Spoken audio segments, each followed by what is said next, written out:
plenty of bees. Rather than going frame by frame to find out how much honey there is, you can tell just by feeling the weight. It's not very heavy. I'll say it's only got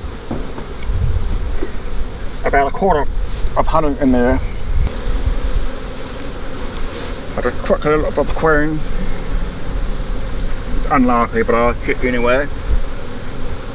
And I flip the excluder in that order. Because we're going to do a sugar shake, I'll need to find the queen, because I don't want her in the shaker.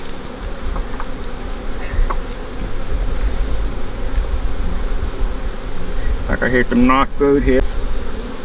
I can see some larvae in here. I can just see eggs.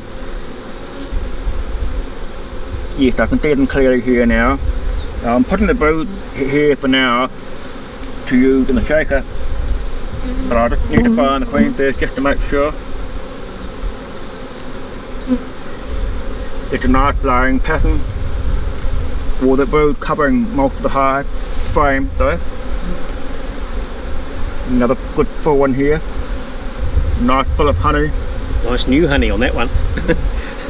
If that, because we're coming towards the end of the summer, I'll probably give that another month to see whether the bees will fill out with honey. If not, I'll take that box off, and this will be okay for the winter.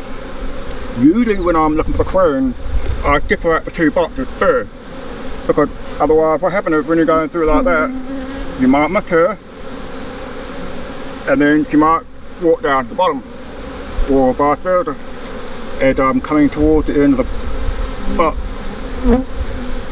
I don't know where the queen is. Because there's some drone cells here, what I like to do every now and then is to decap them to look for any mites. That's not a reliable way of determining the mite, but just give me an idea of whether they're there or not. Okay, I haven't found the queen, so I'm going to have another look at the tube frame here and use them. Les might like the frame as well to double check. Keep an eye out for any rogue cell. This is probably just a play cut. Yeah. Just here. Yeah. It's unlikely they'll make swarm cells at the time of the year, but I'll just never know. There's nothing in it, but regardless, I'll cross it.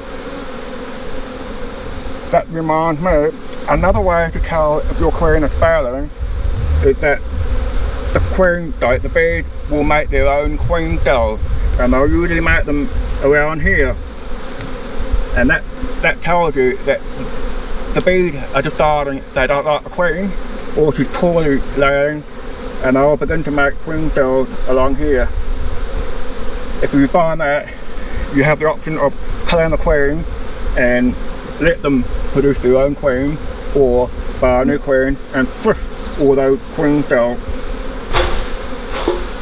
Just using the lid to catch the bees, so that we can then do our sugar shake, yeah? So this is a aftermarket thing, so I'm going to try and get a scoop of bees in the cup. You basically want a couple of cups of bees. Now these sugar shakes are designed for two ways. If you're using this icing sugar, invert the cup upside down. If you're using chemicals, you put it in the other way. So we're just now going to roll the bees through the sugar.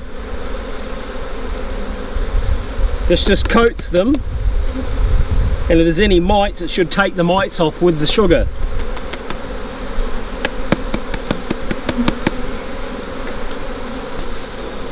Oh wow, okay, there's 4 mites in there. That's not a lot, but they're there.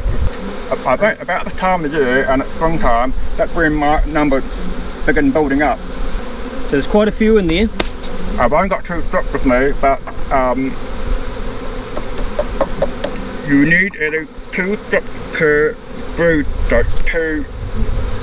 4 brood frames. If you've got 8 frames of brood, or maybe even more than 5, you need 4 strips. You need to put them on the middle where the brood are. So you have 1, 2, 3, 4. Okay. If you have just one brood frame on the top box, you might as well take that brood frame and put it on the bottom box, rather than having to put one strip just for one brood frame, or even 2 brood frames. Put them all into one box. That way you don't have to use too many strips. So with the organic towels, we're basically putting generally 2 per box. So I'm just currently also just looking for the brood frame to put the towel on the actual brood. Just while let's doing that, I'd just like to point out, quite often you might get funny foundation like this. The bees are not working on it. What you might want to do, this was originally on the outside, what you might want to do is put that in the middle to try and encourage the bees to make your own comb. Otherwise, over time, you can see how the foundation's already curling, and it gets to the point where it's not going to be any good. You're going to have to rip it up and put a new foundation on them. Maybe not at this time of the year, but maybe at springtime when they'll be able to create more wet. Do you remove the old towel? Yes, I will, thank you, John.